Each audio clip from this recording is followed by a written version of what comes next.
Sujas special bulletin में आप सभी का स्वागत है। मैं हूं आपके साथ अनुषा शर्मा। आइए सुजस खास बुलेटिन पर एक नजर डालते हैं। भजनलाल सरकार घुमंतु परिवारों को समाज की मुख्य धारा से जोड़ने के लिए तेजी से काम कर रही है। इसी कड़ी में भरतपुर के बीडीए ऑडिटोरियम में पंचायती राज एवं शिक्षा मंत्री श्री मदन दिलावर ने घुमंतु परिवारों से संवाद किया। अपने एक दिवसीय दौरे के दौरान उन्होंने समुदाय के लोगों से सीधे मुलाकात की और उनकी समस्याएं सुनी। मंत्री ने कहा कि घुमंतु समुदाय हमारे समाज की अनमोल धरोहर है और सरकार उनके कल्याण के लिए लगातार काम कर रही है। घुमंतु परिवारों ने मंत्री के सामने शौचालय, खाद्य सुरक्षा, सफाई व्यवस्था जैसी समस्याएं रखी। मंत्री ने सभी मुद्दों को गंभीरता से लेते हुए नगर निगम एवं जिला परिषद के अधिकारियों को त्वरित कार्रवाई के निर्देश दिए। उन्होंने स्पष्ट किया कि किसी भी घुमंतु परिवार को उनकी जगह से तब तक नहीं हटाया जाए जब तक उनके लिए वैकल्पिक आवास की व्यवस्था न हो।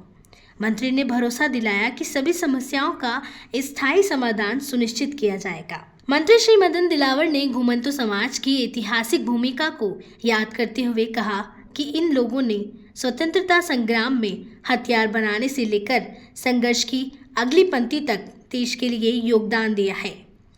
उन्होंने कहा है कि घुमंतु समुदाय हिंदू समाज की मजबूत कड़ी रहा है।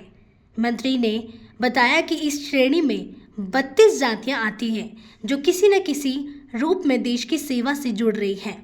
उन्होंने घुमंतु समुदाय को अपना परिवार बताते हुए कहा कि आपसे मिलकर मुझे गर्व महसूस हो रहा है। घुमंतु परिवार के जितने भी लोग हैं हमारे समाज के श्रेष्ठ लोग हैं। इनके पूर्वजों का देश की आज़ादी में, देश के आज़ादी के आंदोलन में बहुत बड़ा योगदान रहा है। आपने सुना ही है कि महाराणा प्रताप के साथ किस प्रकार से कंधे से कंधा मिला करके काम किया है। उसी प्रकार से सभी घुमंतु जातियों का योगदान रहा है। ये अंग्रेजों के समय, मुगलों के समय उनके खजानों को लूटा करते थे और क्रांतिकारियों को और जो आज़ादी के आंदोलन में सहभागी बन रहे थे उन लोगों का सहयोग किया करते थे। एक समय बीच में एक ऐसा काल आया, उनको लगा कि शायद इनकी पीढ़ियों को लगा शायद हमारा एक काम रह गया होगा।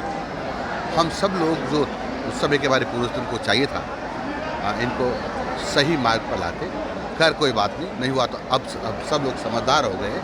अब हम इनको मुख्य धारा में लाने के लिए हम इनका सहयोग करेंगे, क्योंकि ये उसी माँ के पुत्र हैं जिस माँ के हम हैं। ये धरती माता की कोख से ये भी पल रहे हैं, हम भी पल रहे हैं। इसलिए इनमें हम में कोई भेद नहीं है। जो सरकार की सुविधाएं हैं, जो अधिकार हैं, वो सब इनको दिए जाएंगे।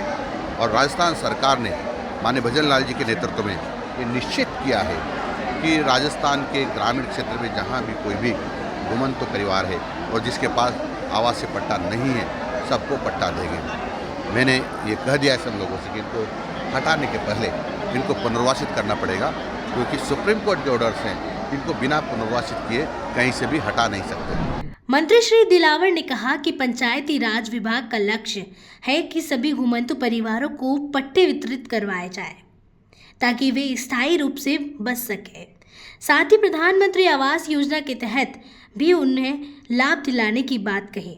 उन्होंने समुदाय के लोगों से आग्रह किया कि वे जल्द से जल्द अपना घुमंतु पहचान पत्र बनवाएं, जिससे वोटर लिस्ट में नाम जुड़वाने समेत सभी सरकारी योजनाओं का लाभ मिल सके।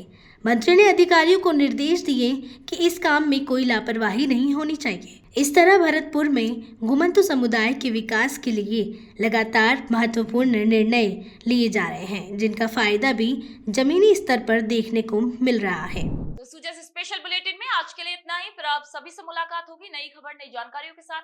तब तक के लिए मुझे दीजिए इजाजत। नमस्कार।